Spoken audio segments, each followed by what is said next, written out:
Orange, you glad I'm not here to complain? Hi, smile here, subscribe. I talk about whatever I want whenever I want. The movie Elemental, I'm so excited. Okay, so like obviously it's doing really bad in the box office, and like we all kind of saw it coming because the advertisements were really bad, and it's really disheartening because the advertisements really didn't do much in explaining the story, and it was just kind of like it seemed like a very generic love story, Romeo, Juliet. We're not supposed to get to know each other, that kind of little thing. Except the movie was beautiful and it made me so sad, and I cried in the movie theater 3 times. Okay, so one thing's first. First things first. I'm a minority. I'm Latino. There's that part of it, and that's the thing. The movie did not seem to really advertise the fact that it was like a allegory and based on the story of the I think it was the director, and he was Korean, and it's about like a story of like immigration and like getting used to the place, and like even in the first like I think 5 or 7 minutes of the movie, there's like that whole moving there. Like the father and mother leaving the fire village and going up to society with just the other elements, and the core elements are just water, earth, and wind or clouds, I guess. And they have this whole society. It's like first world, and the fire village was tribal and like more third world, I guess, if you want to do these comparisons. And it was so sad because like for the first couple minutes, it's just oh, spoilers, obviously, I guess. For the first couple minutes, it's doing this whole thing about like they're trying to move. There's no dialogue. They don't speak the same language, I think it was, and they go to like these different places to rent those places. And then the bad part about this is like the racial allegory part. Like you can't make these equivalences between these elements because there's some genuine ways that elements don't mix and reactions that will happen with these elements colliding with one another. So like you can only make the race comparison so far, and there's a lot of parts where like the movie did fall through in that sense where it was like, well, obviously you wouldn't house fire people in a wooden house because it will catch on fire. Of course, in this comparison, it is reasonable for the wood people or earth people to not want these people to live here. It makes it seem like it's kind of justifying racism because like there's those little parts where it's like you genuinely cannot house fire people in a wooden house. They are not going to live in a water house or they'll die, and they can't live in cloud people places because I mean the cloud people are like gaseous and the heat makes them like disperse or whatever. I don't really know. So that part it fell flat. But most people weren't really willing to rent them out, and then they end up opening this shop, and then communally more fire people all congregate around this little place that these people that Ember's parents end up inhabiting, and they end up opening a store. And that's so, I guess, obvious if you're like a minority. For like white people are everywhere, you know. But if you're like a minority, you know, there's like the areas that are communal. Like, you know, when you start speaking Spanish to someone, you're like, oh my, you get excited. And like when you find that community, you tend to be near the community as much as you can because otherwise it like makes it harder to get by, especially if you're first generation like they were. And it was really nice because like since they were bilingual, because they had their own fire people language, every now and then they would like slip into it or throw a phrase in there that was it. I don't know if it was actually language. I have no like auditory understanding of assumption of if things are Korean or other Asian languages. I don't think it was actual Korean because I feel like I've heard enough Korean to know. Don't hold me to that. It might just be made up fire language. If it's not, I also feel really bad for not knowing. But I apologize. Like I genuinely just don't know. But I need people to watch this movie, and it is so sad that I hate so badly how the advertisements just made it seem like a Romeo and Juliet. Like, oh my gosh, our parents hate each other, and so, and we can't get along because again, the racial allegory falls flat because there's genuinely ways like fire and water technically, literally do not make any sense being together, and like you would make them evaporate or you would burn out. That's like a very dramatic dynamic of like you're gonna die basically. That's not realistic, of course, but I am a hopeless romantic, and I also love that Wade. I think maybe all the water people. Maybe it was just Wade. I don't know. There wasn't too much screen time for every ray like element, and it would really be cool to have more world building on like the capabilities of these people. And there's also the part where it's like since you are personifying elements, I never understand what the distinction is between inanimate fire and that is not human and does not like move and isn't a person, and then like water where there's like water and then there's water people. Like how do they feel about water is, and if they can merge into water, how come they don't stay as that water, and how does it not stay as part of their form?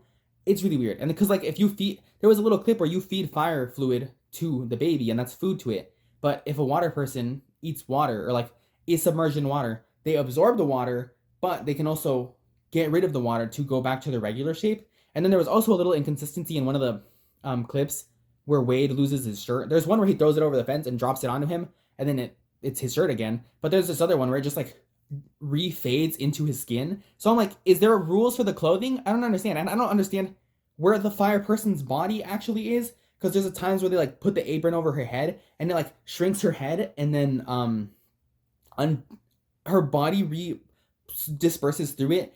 That doesn't make any sense. What's their clothes made out of? How is it heavy, but how's it also resting on her shoulders if her body can condense down into her stomach?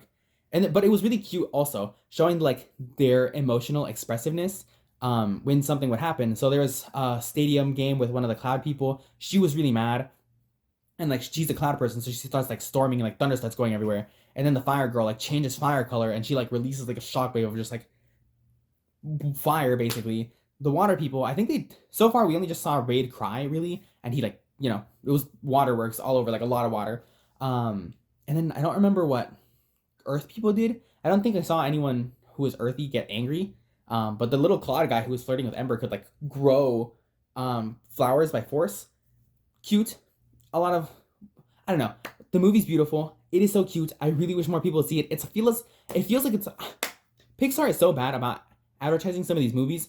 Like, I didn't watch Buzz or Lightyear. It was called Lightyear, my bad. I didn't watch that. No one watched that. I don't know who watched that. And then there's also people who are like conservatives who are like dumb, obviously, because conservatives, it's one and the same. But then they're like, oh, these people are woke. That's why it's doing bad. No, it's not doing bad because it's woke. It was barely woke at all. There was no actual addressions of same gender relationships or well, I guess, yeah, just LGBT stuff. There was that one character who's called Lake, and they're non-binary, I guess. And I guess that was enough for people. Because it's like in the Lightyear movie, where like she kissed her wife or girlfriend, I don't know what it was, for like less than 2 seconds. And then they just got rampant. They were like, this movie's woke, it's ruining people. What are the kids gonna think? This person, I think they literally just said, this is my cousin Lake, and this is their partner, or their girlfriend or boyfriend. I don't know what they said, I don't remember. But it was so one-off that like, people just talk like that anyways. Even if the person isn't non-binary, people just say this is their partner, this is their girlfriend, this is their boyfriend. That's just how language is. So I don't know why that, you know. It also, one of the situations, if you've seen it on Twitter, was so relatable. In when Ember met Wade's family, they're all water people, she's a fire person. There was a point where they were like, oh my gosh, you're like, you speak so like clearly and fluidly. And she's like, yeah, it's crazy what speaking the same language your entire life can do. And Wade was like, they just fucking said that racist shit. Yeah, that happens to people. That happens to people in real life. I think it's a movie that like a minority would appreciate more. Obviously more so like an Asian person. But I think if you're also like just first generation immigrant, you're probably going to be like, whoa, this movie's really good. Because I think it's really good. I bought merch. Look, I got little Wade here. I love Wade, all right? He is a male protagonist who is nice, sweet, empathetic, emotionally open. Come on. I don't know why they put this kid in here. He was just in the advertisements. He's in the movie for a combined like 3 minutes. She eats. She's cool. I love her. Elemental. I love the font too that they did. It's so good. It's so cute. It's a good little cohesion. It reminds me of, I think, this game called Ho Ho Come on like the PlayStation, which I bought and I never played. But oh, the movie's great. I think it's really worth watching. I was gonna say something about Wade and Elementals. I don't remember what I was gonna say. But no, definitely worth it. Oh, and then also there was the Pixar, the Carl's Date preview screening. They advertised that, and I think that's also part of the thing that like people with nostalgia. I was half convinced people were gonna go into that movie theater and be like, I'm just here to watch Carl's Date, and then I'm gonna leave because people do not want to watch this movie. Carl's Date was really cute. I was under the impression, maybe, because, you know, sometimes people who are mourning a former loved one, they will continue to speak to them, whether they're religious or not, just in the hope that they're hearing them and they feel like they're communicating with them. It's like a coping mechanism thing. And Carl had his little dog, Doug, I think it was, who talks. He's like, oh no. He talks to like this woman who has a dog now too. And he's like, oh my gosh, I think she likes me. What do I do?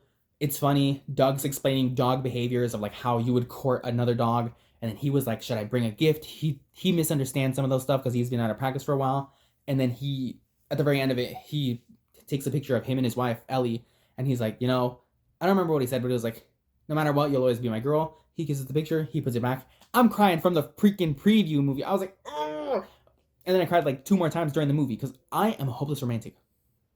But I was under the impression, or at least I assumed, because it was weird seeing the comments because people talking about that just because they gave the title card. They were like, "It's Carl's date," when they were advertising it in like AMC theaters, I think, or something. Some page, maybe Disney, maybe Pixar, but they were like, "I don't think he should have a date. What's that mean? Hopefully it's not a woke date." Y'all are such losers, dude. Like, whoa, y'all are crazy. Y'all are losers. It's so sad. Hopefully it's not a woke date. Chill. What does that mean? You're so lame. I thought it might have just been him getting nervous and like going to see the grave again, maybe, which would be super morose and macabre for like kids to see. So I guess maybe that doesn't like obviously doesn't make sense. But it doesn't show him going on a date with the person. She's never on screen. You only heard her voice through the phone call. And it was just like him going on another adventure, which is cute. Like, and that's the thing. I don't know why people were also mad about that. They're like, shouldn't move on. Why is he going on a date if he was like widowed? And it's like, people can move on, and you can also want people who you were with to move on. Of course, you could argue that you can't really ask for permission of the person, but also like in these assumptions, when you're older, you could always probably have that discussion in an actual marriage and relationship. And obviously it would have happened off screen, but like if we're talking in real life, people could be like, if someone comes with a terminal illness during the relationship or something happens, or they're just really old of age and they're like, "Hey, if I go years before you, I think it's okay if you go find someone." You're like, "You don't have to stay committed to me. I love you. I love your time." And maybe someone else can enjoy that experience with you. But then also there's the partner who is grieving and can just choose to never be with anyone else ever again. So I don't know why people were getting crazy about it, but go watch Elemental. I love Wade. It's not even funny. There is never good male protagonists, and it's not even like he didn't really do much to contribute. He was just kind and supportive and loving, and they also did have that. I think that's what I was going back to talk about. That little, if you've seen the jokes on Twitter, when people were like months ago, where like they're gonna have a line where it's like, "No, mom, elements do mix. That's chemistry." They did have that kind of, but it was so much sweeter. Spoiler alert for like the next couple seconds. I'm gonna hold my hands up while I'm spoiling. At some point, he interrupts Ember, who's gonna be passed down her shop from her dad, and he was like, I don't remember what the heck he was. He came to proclaim his love again because she rejected him, and he was like, "I'm thinking of other reasons. There is reasons, because I like you. This isn't what you want. This isn't your dream. You should be able to explore the world. You have so much potential, and I love you, and I think you love me too," kind of thing. And like that was like, I don't care if we don't mix. We mix as a people, whatever. Hands down. It's so cute. And then the movie's so cute. And it also understands like I guess not patriarchal, but like the domestic relationship between like a mother and father, and how typically, more often than not, a mother will sympathize with the child more than the father, and the father's pretty like stoic and like one way, because there's this point where she's like, "Ember, I think you like him. I'm not for it, but I did like my chart readings and you like him. But we can't tell your dad. We cannot tell your dad because he will freak out." And it's so cute because like that be happening. Maybe not in like the cross elements things, but in my personal life, in the same relationship, like, you know what I'm saying? Same element for us kind of way. Same element kind of way. It's just the whole like, we can't tell your dad. I'll support you. I'll keep some secrets for you, but like, we cannot tell him or he's gonna freak out. You know how he is. And I thought that was so cute. There's just so many ways that you can project or sympathize with the experience in this movie, and it's such a shame that they advertise it so bad. I feel like when it comes on to Disney Plus, the Twitter discourse that's gonna go around it because people didn't want to buy tickets, they're gonna be like, "Whoa, this movie is really good. Dang, I wish I'd seen it in theaters." Yeah, dang, you wish you'd seen it in theaters is right. I was there. Ooh, I was crying next to an old man next to me. There was like 2 teenage girls who were like talking. This one girl had her flash on. She took a picture of like a screen, and then this like elderly man next to me, and I was like, I think he might have been Asian actually. And I was like sniffling in the seat because that was just me. I was just watching it alone. And I was like, I can't cry too much because my mask is gonna be like soppy and I'm gonna like waterboard myself. So both times I was crying, and like it wasn't even like sad. Well, one of them was like a sad moment, and I was like, I hope this is just like a psych out, and it was, thank goodness. But the other time was just because it's so cute and so romantic, and I love romance movies. But I was like, so go ahead, watch it. It's good. Cry. I believe in crying in a movie theater. I believe in crying in a movie theater. Anyways, next time I'll probably talk about oh my gosh, there's so many movies. No Hard Feelings is coming out. Joyride, Barbie. Oh, I need to talk about. Oh, I can't. There's not really much to say about The Little Mermaid except that it was amazing and Halle Bailey ate. Or Halle Berry? No, Halle Bailey. Halle Bailey. Don't. I always mix those names up. I have no idea why. Melissa McCarthy also ate. Oh my god. Oh, the soundtrack. And I'm sorry. Lin-Manuel kind of wanted that. I didn't watch Hamilton. Sorry. But the Scuttlebutt. I know we hate Aquafina. But it was fun. It was cute. I'm sorry. It was good. I liked it. But yeah. I'll talk about other movies next time. Okay, bye.